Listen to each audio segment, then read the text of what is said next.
Class 4. Let's continue reading chapter 6, My Early Home. Our master was a good kind man. He gave us food, good lodging, and kind words.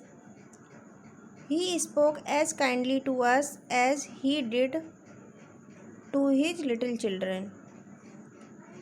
हमारा master, हमारे जो मालिक थे, वो बहुत ही अच्छे व्यक्ति थे। वह हमें भोजन देते थे, उन्हें रहने के लिए हमें अच्छी जगह दी हुई थी और हमारे प्रति बहुत ही काइंड वर्ड्स बोलते थे। He spoke as kindly to us as he did to his little children. वो हमसे ऐसे बात करते थे जैसे वो अपने बच्चों से बात करते हों। We were all fond of him. हम सभी उनको बहुत पसंद करते थे। My mother loved him very much. और हमारी माँ भी उन्हें बहुत ही ज़्यादा प्रेम करती थी। When she saw him at the gate she would neigh with joy. जब वह उनको गेट पर देखती थी तो वह खुशी से साउंड करने लगती थी। हॉर्सेस के साउंड को नी कहते हैं। And trot up to him, और उन्हें टटोलती रहती थी। ही टटोलने लगती थी। He would pat and stroke her and say, वह मेरी माँ को थपथपाते थे और हाथ फिराते हुए कहते थे, well old PAT and how is your little डार्की। Well old PAT, तुम्हारा लिटिल डार्की कैसा है। I was a dull black, मैं डल ब्लैक कलर की थी। सो ही कॉल्ड मी डार्की, इसलिए वो मुझे डार्की कहते थे। Then he would give me a piece of bread, तब वह मुझे एक ब्रेड का टुकड़ा देते थे। विच वाज वेरी गुड, जो कि बहुत अच्छा होता था।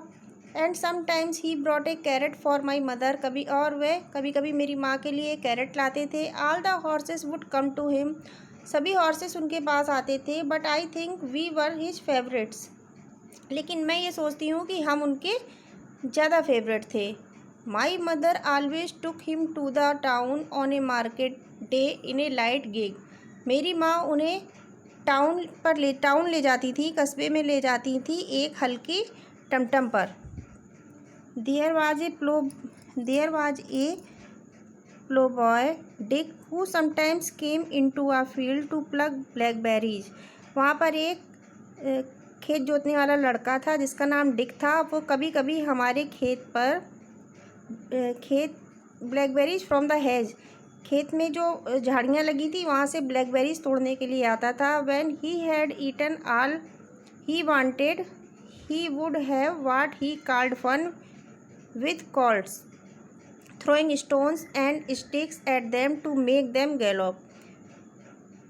वह लड़का जो कि खेतों की झाड़ियों से ब्लैकबेरीज तोड़ने आता था, जब वह सारी ब्लैकबेरीज खा लेता था, फिर वह जिसे वह आनंद कहता था वो काम अपना शुरू कर देता था। जैसे कि उसको कॉल्ट्स को परेशान करने में बहुत आनंद आता था। वह स्टोन्स, कभी कभी कॉल्ट्स के ऊपर स्टोन फेंक के मारता था, कभी कभी स्टिक से मारता था जब वो गैलोपिंग कर रहे होते थे।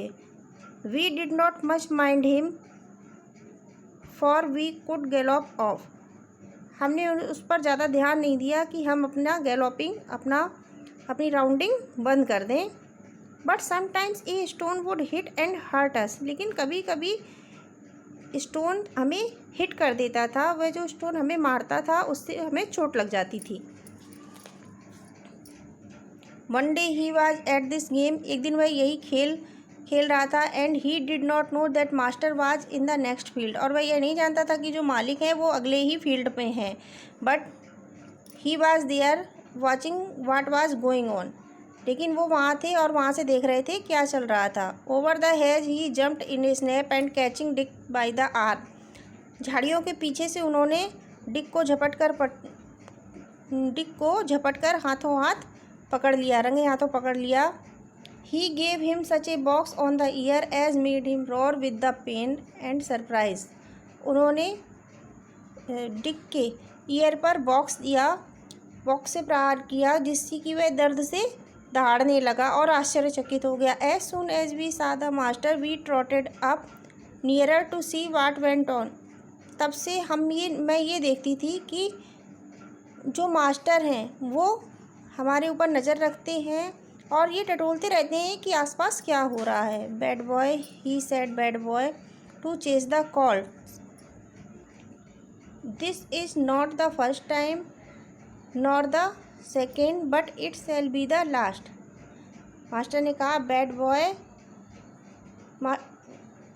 चेस द कॉल्ट्स, कॉल्ट्स का पीछा करना गलत बात है। ये पहली और दूसरी बार नहीं, but it shall be the last, ये लास्ट टाइम होना चाहिए। There take your money and go home, वहाँ से अपना धन ले लो और अपने घर जाओ। I shall not want you on my farm again, मैं तुम्हें अपने फार्म पर दोबारा नहीं देखना चाहता। So we never saw Dick any more, वो तब से हमने डिक को फिर कभी नहीं देखा। Old Daniel the man who looked after the horses, वो ओल्ड मैन जिसका नाम डैनियल था, जो हॉर्सेस की देखभाल करता था, was just as gentle as a master, वो भी इतना सज्जन था जैसे कि हमारे मालिक थे। So we were well off, तो अब हम सभी खुशहाल थे।